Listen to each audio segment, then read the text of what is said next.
तो यार यहाँ एपिसोड की स्टार्टिंग वहीं से होती है जहाँ पिछले एपिसोड का एंड हुआ था। यानी कि यार यहाँ जेनेसु और काइगाकू साथ ही में इन्फिनिटी फोर्ट्रेस के अंदर गिर रहे होते हैं। यहाँ काइगाकू इसी पर सोच रहा होता है कि भाई कैसे जेनेसु ने उसे कैसे मार दिया। एक नौसिखिया लड़का जिसे भाई थंडर ब्रीथिंग का फर्स्ट फॉर्म आता था, उसने अपने से एक 7th फॉर्म डेवलप करके उसे मार दिया। साथ ही वो यहाँ सोचता है कि अगर वो यहाँ खत्म हो जाएगा तो थोड़ी देर में जेनेसु भी नहीं बचने वाला, वो भी नीचे करके मर ही जाएगा। लेकिन तभी हम देखते हैं कि काइगाकू के बगल में हम युशिरो-कुन को देखते हैं, जो कि भाई काइगाकू से कहता है अच्छे लोगों की मौत इतनी जल्दी नहीं होती है, उनकी रक्षा हमेशा भगवान करते हैं, तो तुम अकेले मरो। जिसके बाद भाई यहाँ पे युशिरो-कुन जेनेसु को बचा लेता है और काइगाकू भाई मर जाता है। लेकिन यहाँ पे जेनेसु अपने होश में नहीं रहता है, वो बेहोश हो चुका रहता है। तो यहाँ शायद जेनेसु एक विजन देख पाता है जहाँ भाई वो अपने ग्रैम्स को देख पाता है जो कि रिवर के दूसरी साइड थे। जेनेसु उनसे बात करने की कोशिश करता है, जहाँ जेनेसु ने ये बताता है कि भाई वो काइगाकू के जैसा बिल्कुल नहीं है, बल्कि यहाँ जेनेसु अगर काइगाकू के साथ होता तो वो उसे एक डीमन बनने से भी रोक देता। साथ ही यहाँ जेनेसु अपने मास्टर से ये भी कहता है कि वो चाहता था कि उसके मास्टर के जीते जी वो एक दिन एक हाशिरा बन जाए, लेकिन जेनेसु ये कर नहीं पाया, जिस वजह से यहाँ भाई जेनेसु रोने लग जाता है और अपने मास्टर से माफी मांगता है। साथ ही भाई वो अपने मास्टर के पास जाने की कोशिश करता है, लेकिन तभी भाई उसके नीचे के जो फूल रहते हैं सबकी ब्रांचेस भाई जेनेसु को नीचे से पकड़ लेती है, उसे भाई आगे बढ़ने नहीं देती है, जिस वजह से भाई यहाँ जेनेसु उन ब्रांचेस को निकालने की कोशिश करता है। लेकिन तभी भाई यहाँ जेनेसु के मास्टर उससे कहता है, जेनेसु मेरे बच्चे, मुझे तुम पर गर्व है। ये सुनकर भाई जेनेसु के आंसू निकल जाते हैं और वो फाइनली होश में आ जाता है। और यहाँ होश में आते ही हम देखते हैं कि भाई यहाँ युशिरो-कुन जेनेसु की मरहम पट्टी कर रहा होता है। साथ ही हम यहाँ युशिरो-कुन के साथ 2 और डीमन स्लेयर को भी देखते हैं, जिसमें से भाई एक का नाम मुराता रहता है। और यहाँ वो दोनों युशिरो-कुन से पूछते हैं कि क्या जेनेसु ठीक है। साथ ही यहाँ भाई वो 2 डीमन स्लेयर जेनेसु को भाई चीयर अप भी कर रहे होते हैं, उसे उठने के लिए कह रहे होते हैं काफी जोर जोर से, जिस वजह से यहाँ भाई युशिरो-कुन उन दोनों को चिल्लाते हुए कहता है कि शांत रहो, यहाँ कोई डीमन ना आ जाए। और ये सुनकर भाई मुराता काफी ज्यादा गुस्सा हो जाता है और युशिरो-कुन को कहता है कि तुम शांत रहो, समझे, तुम्हारी रैंक कितनी है तुम मुझे बताओगे। तो यहाँ भाई युशिरो-कुन अपने मन में सोचता है कि भाई ये रैंक क्या होती है, वो तो एक डीमन है। जिसके बाद यहाँ भाई युशिरो-कुन जेनेसु से कहता है कि तुम काफी ज्यादा लकी हो कि तुम बच गए, वरना वो अपर मून 6 तुम्हें मार देता। तो यहाँ भाई मुराता चिल्लाते हुए कहता है कि तुम नेगेटिव बातें मत करो, समझे। और यहाँ भाई मुराता के चिल्लाने की वजह से काफी सारे डीमंस उन लोगों के पास आने लग जाते हैं। और यहाँ तभी युशिरो-कुन कहता है, लो तुम्हारे चिल्लाने की वजह से अब डीमंस भी आने लग गए। तो यार हमें यहाँ युशिरो-कुन के बारे में बताया जाता है, जो कि भाई मुजान का बनाया गया डीमन नहीं है, बल्कि इसे तमायो ने बनाया है। खैर तो यहाँ भाई डीमन उन लोगों पर हमला कर देते हैं। यहाँ भाई मुराता और 2-3 डीमन स्लेयर डीमंस का सामना कर रहे होते हैं और यहाँ भाई युशिरो-कुन जेनेसु को संभाल रहा होता है। और तभी यहाँ भाई युशिरो-कुन अपने आंखें बंद करता है और जो हमने भाई कासुका क्रो के गले में जो सिंबल देखा था, वो भाई एक ब्लड डीमन टेक्निक है जो कि भाई युशिरो-कुन की है, जिससे कि वो सारी जगह की जानकारी ले सकता है। तो यहाँ भाई वो अपने आंखें बंद करता है और कासुका क्रो के आंखों से एक चीज देखता है, जिससे देखकर भाई वो कहता है कि वो लोग मिलने वाले हैं। जिसके बाद भाई यहाँ पे सीन चेंज होता है, हम ग्यू और तांजिरो को देखते हैं जो कि भाई कैसल में भाग रहे होते हैं। तभी यहाँ पे हम किसी का पंच देखते हैं जो कि काफी जोर से सरफेस पे पड़ता है और ये इतना ज्यादा जोर होता है कि भाई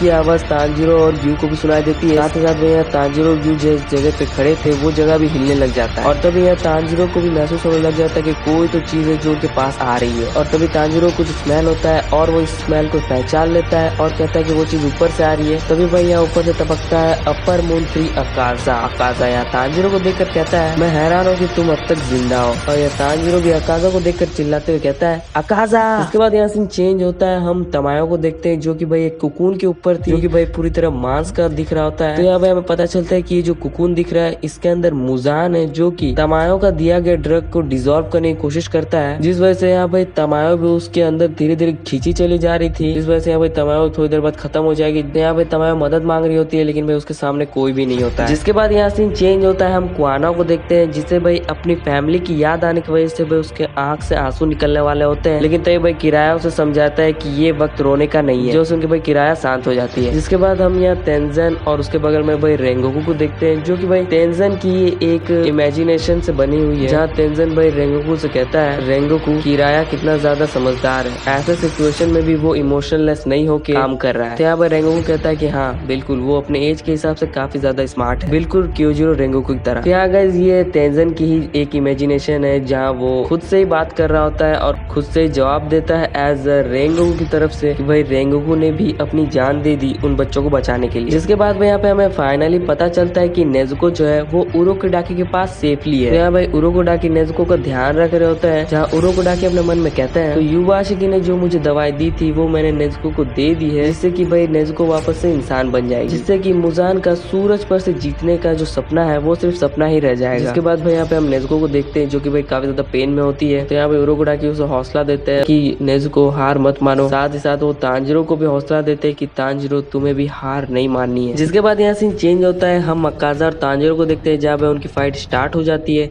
जहाँ अकाजा तांजिरो पर एक मुक्का मारने आगे बढ़ता है। वहीं तांजिरो अपने dance of the fire god के फायर चैरियट को यूज करता है, जिससे कि भाई वो अकाजा के पंच से बच जाता है और उड़ते हुए उसके पीछे आकर अपने स्वॉर्ड से हमला करता है। लेकिन भाई वो अपने स्वॉर्ड को उसके लेफ्ट वाले आर्म तक ही आ पाता है। लेकिन यह तांजिरो सोचता है कि उसे उसके सर पर हमला करना होगा, लेकिन तभी भाई अकाजा अपने आप को बचा लेता है और बस उसके हाथ ही कट पाता है। और यह तांजिरो अपने मन में कहता है कि मैंने उसके हाथ को काट दिया, बस थोड़ी सी देर थी कि मैं उसके गले को भी काट देता। और ये कहकर भाई वो अपने पीछे मुड़ता है और तब तक हम देखते हैं कि अकाजा तांजिरो के गले पर वो एक मुक्का मारने वाला होता है कि तभी तांजिरो अपने dance of the fire god के पेरिलियन रेनबो को यूज करता है, जिससे कि वो पल भर में वहां से गायब हो जाता है और तुरंत ही अकाजा के पीछे आ जाता है। यहाँ अकाजा भी हैरान हो जाता है कि भाई वो इतनी जल्दी कहाँ गया। और हम तभी देखते हैं कि अकाजा के फेस पर एक कट आ चुका रहता है और वो देखता है कि तांजिरो उसके पीछे है। और यहाँ भाई अकाजा भी हैरान रह जाता है कि भाई ये वही तांजिरो जिसे मैंने सीजन 1 में देखा था।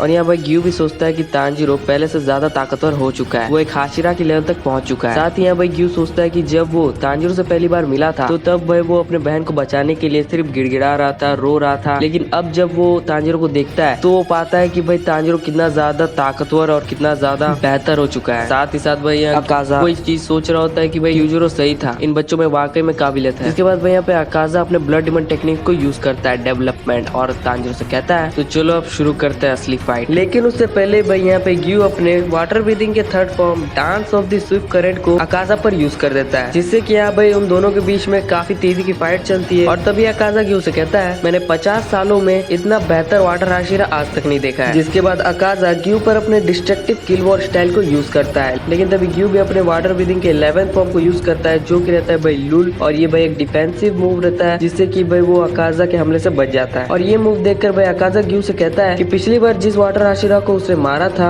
उसने इस फॉर्म को यूज नहीं किया था। जिसके बाद भाई यहाँ पे अकाजा के पीछे Tanjiro dance of the fire god के कॉचरिंग क्रिम्सन मिरर को यूज कर देता है। लेकिन भाई तभी अकाजा वहाँ से पलक झपकते ही गायब हो जाता है। तांजिरो समझ नहीं पाता कि भाई वो गया कहाँ। तभी तांजिरो देखता है कि वो उसके पीछे आ चुका रहता है। जहाँ हम देखते हैं कि भाई अकाजा तांजिरो गले पर एक कराटे चॉप मारने वाला होता है कि तभी तांजिरो अपने dance of the fire god के पैरिल को यूज करने वाला होता है कि तभी हम देखते हैं कि अकाजा के हाथ को कोई काट देता है। हम देखते हैं कि ये ग्यू रहता है जो कि अकाजा के हाथ को अपने वाटर ब्रीथिंग के सेकंड फॉर्म वाटर व्हील की मदद से काट चुका था। लेकिन भाई तभी अकाजा तुरंत ही अपने हाथ को रीजनरेट कर लेता है और ये चीज भाई ग्यू भी देख लेता है, जिससे कि उन दोनों के बीच काफी तेजी की फाइट शुरू हो जाती है। और इसी का फायदा देखते हुए भाई तांजिरो भी उसके पैर पर हमला करने की कोशिश करता है with their dance of the fire God flame ball. लेकिन तभी अकाजा उसे देख लेता है और अपने destructive leg form captive slash को यूज करता है, जिससे कि भाई उसके फेस पर वो किक मारता है। लेकिन यहाँ भाई तांजिरो अपने स्वॉर्ड से उसे रोक लेता है। लेकिन भाई अकाजा के पैर में इतना ज्यादा फोर्स रहता है कि यहाँ भाई तांजिरो के नाक से खून निकल जाता है। तांजिरो जमीन में गिर जाता है, जिसके बाद ग्यू उसकी मदद करता है अकाजा को रोकने में। यहाँ भाई अकाजा देखता है कि भाई ग्यू कितना ज्यादा ताकतवर है, जिस वजह से यहाँ भाई अकाजा ग्यू से उसका नाम पूछता है। लेकिन यहाँ भाई ग्यू अपना नाम नहीं बताता है। वो कहता है कि मैं किसी भी डिमन को अपना नाम नहीं बताने वाला। साथ ही यहाँ ग्यू कहता है कि बातें बंद करो, मुझे बात करना ज्यादा पसंद नहीं है। तो यहाँ भाई अकाजा हंसते हुए कहता है लेकिन मुझे तो बात करना ज्यादा पसंद है, तो मैं तुमसे बार बार तुम्हारा नाम पूछता रहूंगा। इसके बाद भाई अकाजा यहाँ पे अपने डिस्ट्रक्टिव लेग फॉर्म के फ्लोइंग लाइट फ्लैशेस को यूज करता है, जिससे कि भाई यहाँ पे ग्यू कई सारे दीवारों को तोड़ता हुआ भाई दूर चला जाता है। ये देखकर भाई तांजिरो चिल्लाता है ग्यू। इसके अगले पर हम देखते हैं कि भाई अकाजा तांजिरो के फेस के सामने पहुंच जाता है और तांजिरो से कहता है अच्छा तो उसका नाम ग्यू है। जिसके बाद भाई यहाँ पे अकाजा और तांजिरो दोनों ही अपने टेक्निक्स को यूज करते हैं। जहाँ अकाजा अपने blood demon technique dual layered demon weak को यूज करता है, वहीं तांजिरो अपने dance of the fire god के बोन बर्निंग सन को यूज करता है। लेकिन भाई यहाँ पे तांजिरो काफी ज्यादा पीछे हो जाता है, क्योंकि यहाँ भाई अकाजा की पावर काफी ज्यादा रहती है। लेकिन तभी अकाजा भाई यहाँ तांजिरो से कहता है मुझे मानना पड़ेगा कि उस दिन क्यूजुरो ने तुम्हारी जान बचा के काफी अच्छा काम किया है। वो भले ही उस दिन मर गया, लेकिन भाई तुम उससे काफी ज्यादा ताकतवर बन चुके हो। तो यहाँ भाई तांजिरो थोड़ी देर भाई रेंगोकू के बारे में सोचता है और तो अकाजा से कहता है तुमने क्या कहा, तुम रेंगोकू के बारे में ऐसा कैसे कर सकते हो। तो भाई अकाजा समझ नहीं पाता कि भाई तांजिरो ऐसा क्यों कह रहा है। यहाँ अकाजा उससे कहता है कि भाई मैं तो तुम्हारी तारीफ कर रहा हूँ। तो यहाँ भाई तांजिरो कहता है कि नहीं, तुम मेरी तारीफ नहीं कर रहे हो, तुम मुझे एक ओवर कॉन्फिडेंस दे रहे हो जिससे कि मैं अगले मूव में कोई गलती कर लूं। साथ ही साथ यहाँ तांजीरो से कहता है कि अकाजा जो भी तुमने मुझे कहा है वो सब का सब झूठ है। अकाजा जानते हो जब न्यू बॉर्न बेबी जन्म लेता है तो उसकी प्रोटेक्शन भी कोई स्ट्रॉन्ग पर्सन करता है। वैसे ही अकाजा तुम भी जब छोटे रहोगे तो भाई तुम्हें भी किसी ने मदद की होगी, और वैसे ही थे रेंगोकू, वो कभी भी कमजोर नहीं थे बल्कि वो स्ट्रॉन्ग थे। साथ ही यह भाई तांजीरो से कहता है हमेशा ताकतवर लोग कमजोरों की मदद करते हैं, और जब वो कमजोर आदमी बाद में ताकतवर बन जाता है तब वो ताकतवर बन के बाकी कमजोरों की मदद करता है। ये सुनकर भाई अकाजा के हाथ कांपने लग जाते हैं। उसे लगता है कि उसने ये बातें कहीं तो सुनी हुई है। और इसी के साथ साथ भाई यही हो जाती है एपिसोड की एंडिंग। आई होप कि आपको ये वीडियो पसंद आएगा। अगर पसंद आया तो प्लीज यार चैनल को लाइक और सब्सक्राइब जरूर कर देना। तो फिर मिलते हैं अगले एपिसोड में, तब तक के लिए गुड बाय।